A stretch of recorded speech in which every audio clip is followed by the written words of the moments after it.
মানুষ এ কথা বলে যে মোল্লার দৌড় মসজিদ পর্যন্ত।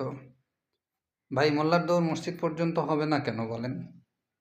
কারণ মসজিদে ফজর, জহর, আসর, মাগরিব, এশার সলাত হয়, আর সলাতের মাধ্যমে সৃষ্টিকর্তার সঙ্গে সম্পর্ক হয়। এই জন্য মোল্লারা মসজিদে দৌড়ায় যেন ফজর, জহর, আসর, মাগরিব, এশার সলাত আদায় করতে পারে, আল্লাহর সঙ্গে সুসম্পর্ক রাখতে পারে।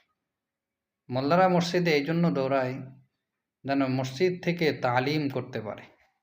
মোল্লারা মসজিদে এই জন্য দৌড়ায় যেন মসজিদে গিয়ে তাহাজ্জুদের সালাত আদায় করতে পারে।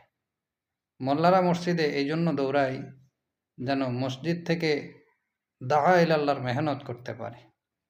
মসজিদে মোল্লারা এই জন্য দৌড়ায় যে সামনের দিনে মসজিদে নববীর যত আমল ছিল সেই আমলগুলো যেন জারি করতে পারে। আর মসজিদে নববীতে কি আমল